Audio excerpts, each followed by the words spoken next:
es el Renacimiento? ¿Por qué en Italia? ¿Qué lo desencadenó? ¿Y cómo fue que pasamos de esto a esto?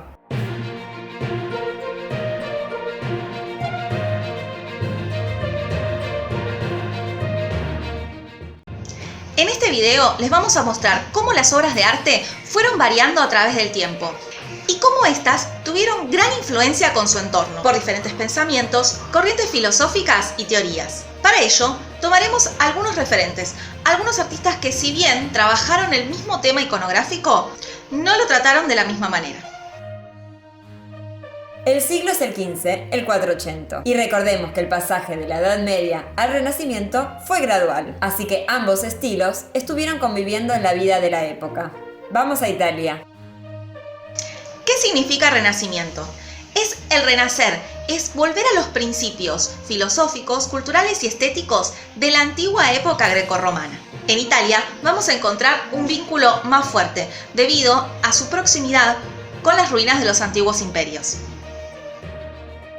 La cosmovisión de la época pasó del teocentrismo al antropocentrismo.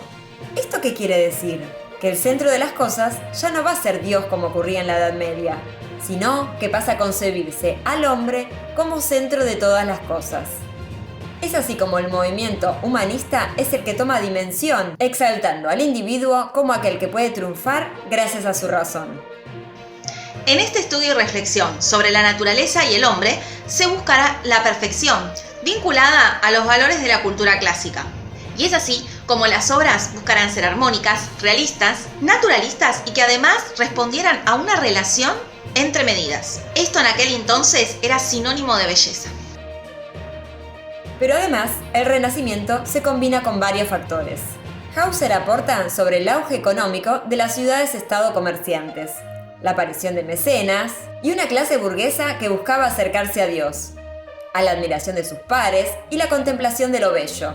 Baxandall es quien nos habla del entendimiento de las obras en varios niveles. Antes de pasar a la obra que elegimos, no podemos dejar de mencionar a Giotto. Como hablamos antes, el pasaje al Renacimiento no fue algo brusco, sino gradual, y en el Trecento, Giotto fue un actor clave para la configuración de las obras que iban a venir. Vamos a ver su influencia en la obra que viene, y nos vamos a estar situando en Florencia. La obra que tomaremos como ejemplo es la Anunciación de Fra Angelico.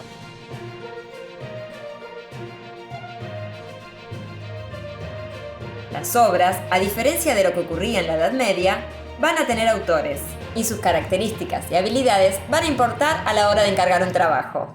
Podemos decir entonces que los comitentes van a jugar un lugar clave, tanto directo como indirecto, en el proceso de selección de obras y el curso estilístico que éstas irán evolucionando. Usualmente el destino era una iglesia, una catedral o una institución.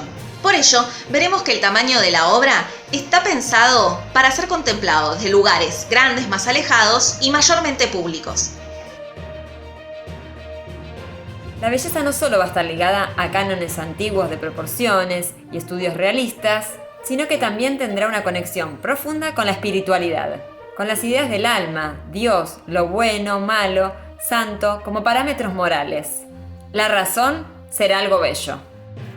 Los Medici, grandes mecenas de la época, son un gran ejemplo de comerciantes y banqueros que buscaban la redención, a través de donaciones de obras a la iglesia, pero además del impulso del arte en el Renacimiento.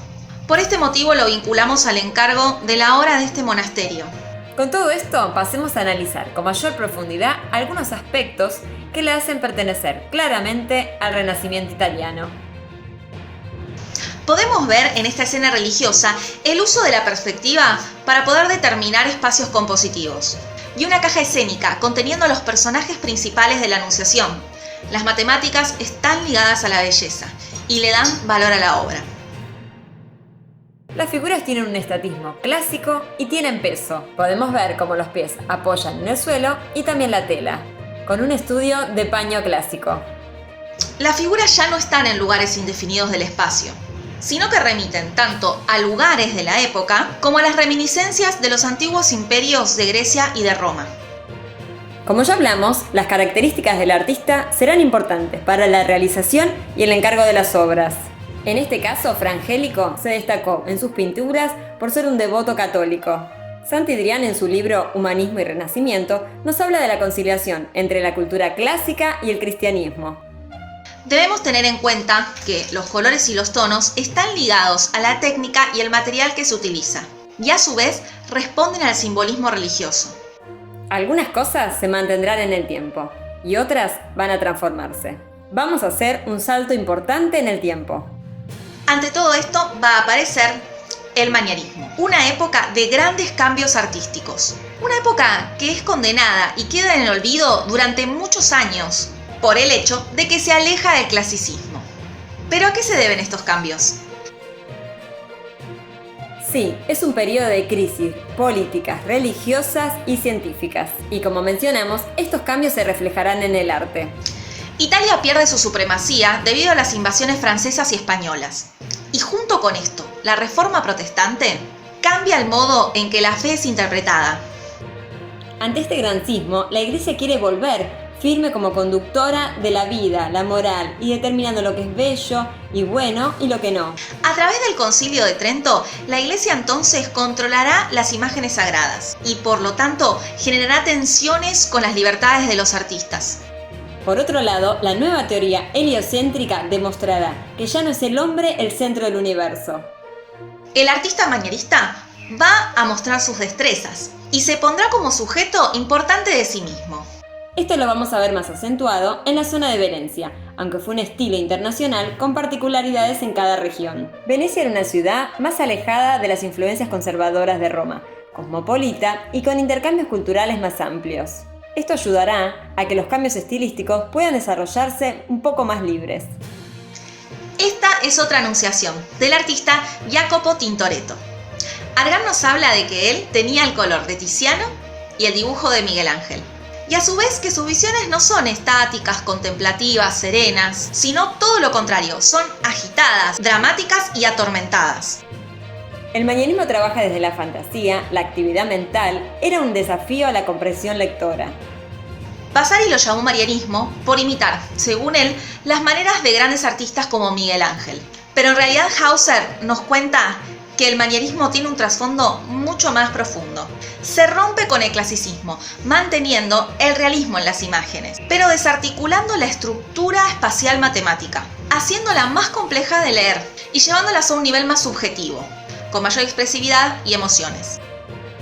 Al enfrentar las obras podemos ver la desintegración de la unidad espacial. La composición ya no es estática, sino que tiene un equilibrio inestable. Las figuras se ven contorsionadas y no mantienen una posición firme en el suelo.